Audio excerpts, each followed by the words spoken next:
Retreat Cemetery is the second oldest African American cemetery on St. Simon's Island. It is surrounded by a private golf course and access is restricted.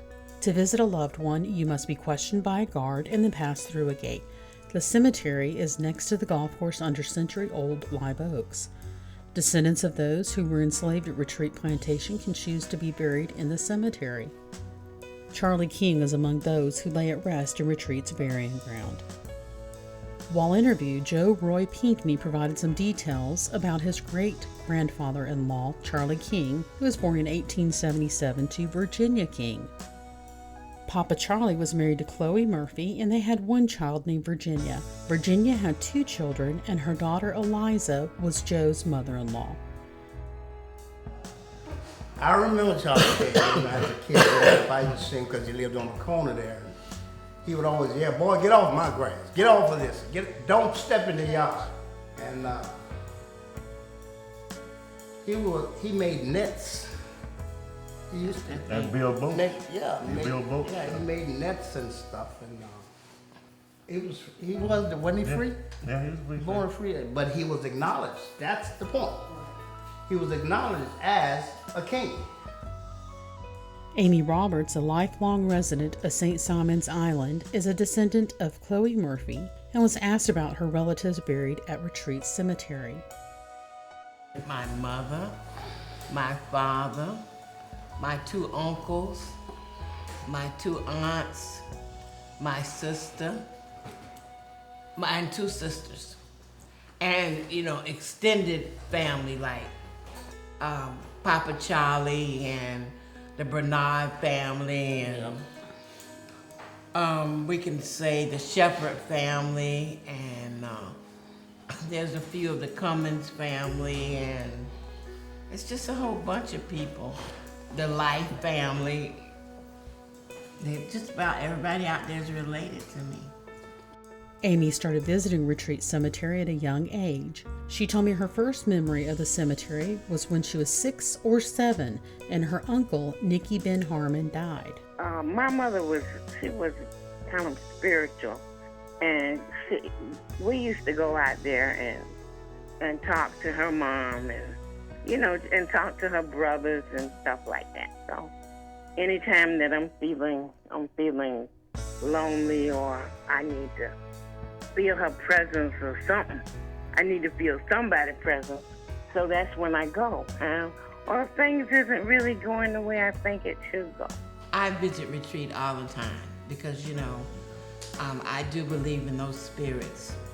And I think that, I need to go touch base with them. I need to go talk to my mama sometimes, talk to my grandmother, talk to my great-grandmother. You got to talk to them and stuff.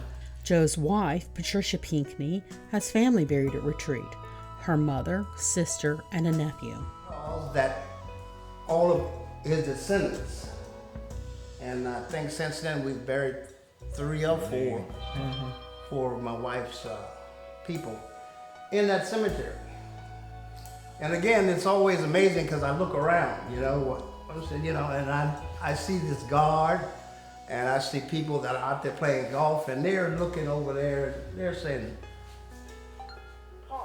Trish.